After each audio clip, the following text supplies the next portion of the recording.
Hello, this is Chris with ElevateNet doing another simple unboxing. This is the UniFi G3 Dome, so the Dome version. As you can see here, it's slightly different than the standard G3. I'm working on unboxing a lot of equipment and getting things ready for another event deployment. So as you see, we have here on the bench, we've got a handful of G3s as well as some G2s and some other domes that we'll be putting out. So this is a new box that just came in. Just figured we'd take the opportunity to do a quick little unboxing, give everybody an idea of what we're looking at here. So on the top here, kind of becomes standard with some of these 5-packs, is the handle. I'm not entirely sure why they've chosen to do that, but it's convenient for handling just right now. But for most cases, everything gets stacked up, put in a box, and unboxed as soon as it shows up. Looking at the back of the box here, so as you see, they're showing off the UniFi video interface. So this is your browser interface as well as the mobile interface. These are pretty nice to deal with. The mobile interface works quite well as long as you have a good data feed to your mobile device. And then it just indicates here just the UniFi switches, because these Dome units are PoE and have the capability of just being powered right off of a PoE switch or a standard 802AF switch, depending on what you have available. I typically, for most of our deployments, we stick with the UniFi switches, so we can push out either our 24 or our 48 AF or AT, depending on what we're doing. So on the back here, just some information about the actual camera. It is a full 1080p, 30 frames per second. It does have day and night vision. The night vision works quite well.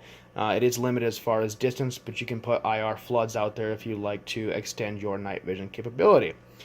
This one here is, as it indicates, wall and ceiling mounted. Mounting on the wall is a little interesting as far as to pivot and get the right view that you want, so just be prepared for a little bit of time on your mounting there. Let's go ahead and start doing the opening here. Just to make this a little bit easier, since I'm doing a one-handed, I'm just going to rip some of this up.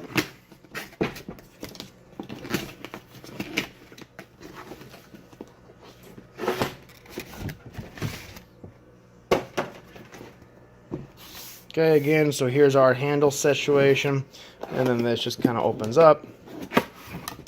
Why exactly, again, they chose to do it like that, I don't know. It seems like a lot of expensive packaging material.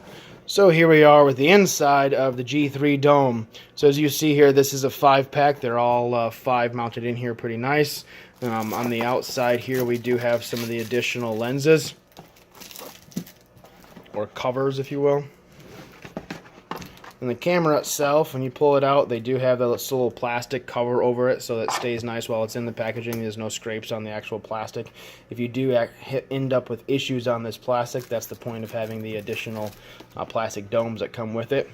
So this is the G3 Dome. This is a reasonably cost-effective solution for video surveillance. You have this little mounting plate on the rear. The release tab that you can release, twist, and then you mount this plate on whatever mounting surface you're going to be utilizing. Run it through the hole if you're going center or off the side. Plug it into the actual interface, the RJ45 interface on the camera itself, and then put it back on the mount, twist it, and mount. So again, like I mentioned, everything here swivels, and then once you take off this piece, let's see if we can get this to come off here. Once you take this off, the camera itself will pivot on its mount, so you have some versatility there. Again, like I said, to get everything to mount exactly the way you want it, to get the exact view you want it, can be a little bit interesting. But just keep in mind, you have a couple pivot points here. You can mount the camera in a couple different locations. It all really just depends on what you're trying to look at. So as far as the rest of the stuff in the box, we do have the metal plates. So if you're going in a drop ceiling, for example, this would be a good thing to use. And then you have some of the other mounting screws. So this is the general unboxing. This is the G3 Dome. Pretty simple setup. The one thing to note with these 5-packs is it does not come with the power injectors. So it is good to make sure you either are using a UniFi switch or you are using a power injector you got for elsewhere. Thank you.